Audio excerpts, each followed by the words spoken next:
स्वाति मालीवाल की कथित पिटाई के मामले में थोड़ी देर में केजरीवाल के माता पिता से पूछताछ। केजरीवाल ने कहा, दिल्ली पुलिस अब मेरे बूढ़े और बीमार माता पिता से पूछताछ करने आएगी। सूत्रों के मुताबिक सीएम केजरीवाल की पत्नी सुनीता केजरीवाल का बयान भी होगा दर्ज। स्वाति ने बयान में कहा था वो सुनीता और अरविंद केजरीवाल के माता पिता से की थी उन्होंने मुलाकात। आज सुबह से ही केजरीवाल के आवास पर पहुंच रहे आम आदमी पार्टी के बड़े नेता सौरभ भारद्वाज, संजय सिंह, आतिशी समेत कई नेता मंत्री सीएम आवास पहुंचे।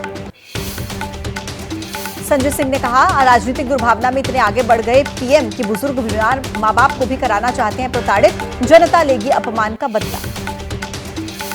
आम आदमी पार्टी नेता आतिशी का बयान, अब बिस्तर पर गिर गए प्रधानमंत्री जी कि केजरीवाल के माता पिता को कर रहे परेशान।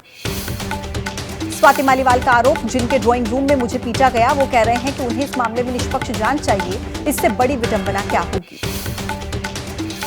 स्वाति मालीवाल मामले में कपिल मिश्रा का केजरीवाल पर तंज, कहा कि बूढ़े मां बाप घर पर थे और आप ड्राइंग रूम में लड़की को पिटवा रहे थे, घर में ऐसा पाप क्यों किया। पश्चिम बंगाल में कई वर्गों का ओबीसी दर्जा रद्द, कलकत्ता हाईकोर्ट का फैसला, 2010 में कई वर्गों को दिया गया था ओबीसी का दर्जा। ममता बनर्जी ने कहा, बीजेपी के लोग एजेंसियों के जरिए कराते हैं अपना काम, हम नहीं मानेंगे आदेश, ओबीसी आरक्षण जारी है और हमेशा जारी रहेगा। प्रधानमंत्री मोदी ने कहा, कलकत्ता कोर्ट ने इंडी गठबंधन को बहुत बड़ा तमाचा मारा क्योंकि पश्चिम बंगाल की सरकार ने वोट बैंक के लिए मुसलमानों को दिए थे ओबीसी प्रमाण पत्र। कलकत्ता हाईकोर्ट के फैसले पर केंद्रीय गृह मंत्री अमित शाह ने कहा, ओबीसी में मुस्लिम जातियों को शामिल करने का मामला, ये हाईकोर्ट का फैसला, बीजेपी का नहीं। कलकत्ता हाईकोर्ट के फैसले पर बोले बीजेपी अध्यक्ष जेपी नड्डा, कहा कि ममता, राहुल और इंडिया गठबंधन के दूसरे नेता तोड़ रहे हैं संविधान, धर्म के आधार पर नहीं मिल सकता आरक्षण।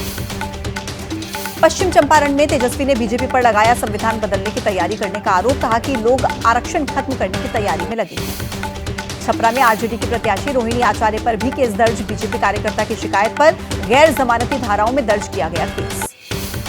मछली वाले वीडियो के बाद तेजस्वी और मुकेश सहनी का नया वीडियो आया सामने, 200 रैली पूरा होने पर हेलीकॉप्टर में केक काटकर जश्न मनाया। आज शाम थम जाएगा छठे चरण के प्रचार का शोर, 8 राज्यों और केंद्र शासित प्रदेशों की 58 सीटों पर 25 मई को मतदान। दिल्ली में चुनाव प्रचार के आखिरी दिन ताकत झोंक रहे बीजेपी के दिग्गज, केंद्रीय मंत्री राजनाथ सिंह की वेस्ट दिल्ली में विजय संकल्प यात्रा। हरियाणा में प्रियंका गांधी का धुआंधार प्रचार, सिरसा में कुमारी सैलजा के लिए किया रोड शो। दिल्ली की चांदनी चौक सीट से बीजेपी के उम्मीदवार के समर्थन में स्मृति ईरानी का रोड शो, चुनाव प्रचार के आखिरी दिन प्रवीण खंडेलवाल के लिए मांगे वोट। यूपी के श्रावस्ती से बीजेपी के उम्मीदवार साकेत मिश्रा को जीत का भरोसा, कहा राम भी मुद्दा, विकास भी मुद्दा, पीएम मोदी के प्रधान सचिव रहे नृपेंद्र मिश्रा के बेटे हैं साकेत मिश्रा।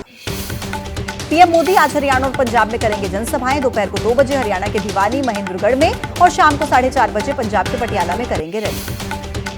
केंद्रीय गृह मंत्री अमित शाह आज यूपी में 4 रैलियां करेंगे, सिद्धार्थनगर, खलीलाबाद, अंबेडकर नगर और प्रतापगढ़ में करेंगे चुनावी रैली।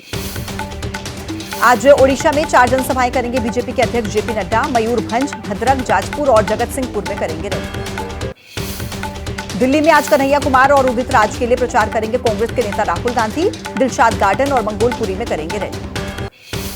आज दिल्ली में आम आदमी पार्टी के दिग्गज नेता करेंगे रोड शो, सुबह से जेल का जवाब वोट से कैंपेन के तहत करेंगे प्रचार। आज यूपी के प्रतापगढ़, जौनपुर और मछली शहर में जनसभाएं करेंगे सपा प्रमुख अखिलेश यादव, इंडिया गठबंधन प्रत्याशियों के लिए भी करेंगे प्रचार। उत्तर प्रदेश के मिर्जापुर और बिहार के बक्सर में बीएसपी प्रमुख मायावती भरेंगी हुंकार, मिर्जापुर और बिहार के बक्सर में बीएसपी उम्मीदवारों के लिए करेंगी जनसभाएं। ओडिशा के संबलपुर से बीजेपी के उम्मीदवार धर्मेंद्र प्रधान ने मां सांबलेश्वरी के दर्शन पूजन किए, दावा किया ओडिशा की 21 में से 21 सीटें जीतेंगी। पुणे कार हादसे में शामिल नाबालिग की जमानत रद्द, आरोपी को 5 जून तक बाल सुधार गृह भेजा गया। पुणे कार हादसे में अब तक 6 आरोपी हो चुके हैं गिरफ्तार, नाबालिग के पिता और पब कर्मचारियों को पुलिस रिमांड में भेजा गया।